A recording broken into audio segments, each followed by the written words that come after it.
Unit 24 न्यूजच्या बातम्या आणि जाहिराती पाहण्यासाठी सबस्क्राइब करा, लाईक करा आणि बेल आयकॉनवरती क्लिक करा। शेवटचा प्रश्न राहुल कुल महोदय, झालं, बरंच चर्चा झाली, समाधानकारक उत्तर मिळालेलं आहे। शेवटचा जे प्रश्न उत्तर दिलेलं आहे त्याच्यामध्ये वेगवेगळ्या उपाययोजना सुचवलेल्या आहेत। त्याच्यामध्ये काही सायबर पोलीस स्टेशन निर्माण करणं आणि त्याचबरोबर जवळपास 1000 अधिकाऱ्यांना ट्रेनिंग देणं अशा प्रकारच्या उपाययोजना लेखी द्या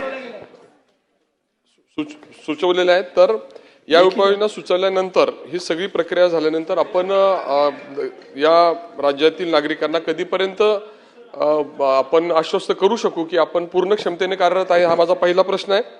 दुसरं, याच्यामध्ये गुन्हा केल्यानंतर कडक शिक्षेची अंमलबजावणी करण्यासाठी आपण काय करणार, हा माझा दुसरा प्रश्न आहे। आणि शेवटचा आणि महत्त्वाचा प्रश्न माझा असा आहे की हे गुन्हे होत राहतात, याहीपेक्षा मी जे मागच्या आठवड्याभरामध्ये ज्या गोष्टीला सामोरं गेलो, मी जाणीवपूर्वक सभागृहाच्या निदर्शनास आणून देतो। 2023 मध्ये मी एक भाषणामध्ये सांगितलं होतं की सोशल मीडियावर प्रचंड बदनामी करण्यासाठी एक यंत्रणा कार्यरत असते, फेक अकाउंट काढले जातात। त्यामुळे जसं प्रत्येकाला भाषण स्वातंत्र्य आहे तसं प्रत्येक नागरिकाला अभिव्यक्ती स्वातंत्र्य सुद्धा आहे आणि हे सगळं अभिव्यक्ती स्वातंत्र्य जपण्याची जबाबदारी राज्य शासनाची आहे। याच्यामध्ये जे काही सोशल मीडियावर फेक अकाउंट काढले जातात आणि बदनामी केली जाते या संदर्भात आपण काही कायदा करणार का, हा माझा तिसरा प्रश्न आहे। सन्मान्य राहुल कुलजींनी जो मुद्दा उपस्थित केला की सोशल मीडिया प्लॅटफॉर्मचा उपयोग करून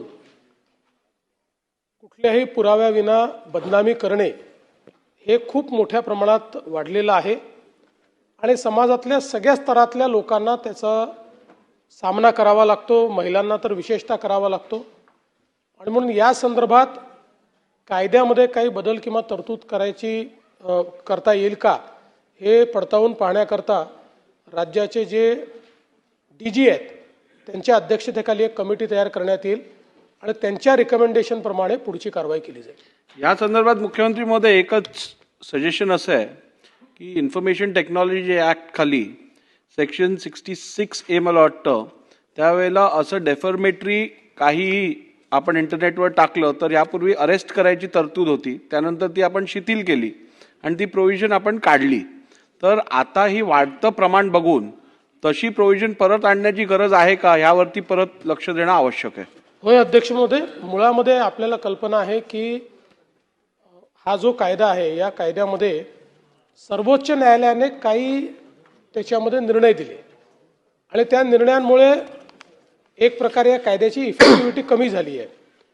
दुसरं, पूर्वी IT ॲक्ट सोबत आपण IPC किंवा आताचा BNS लावायचो, तेही आता लावता येत नाही, त्याच्याही संदर्भात सुप्रीम कोर्टाने, आणि म्हणून आता याला कायदेशीर इंटरव्हेन्शन हेच आवश्यक आहे।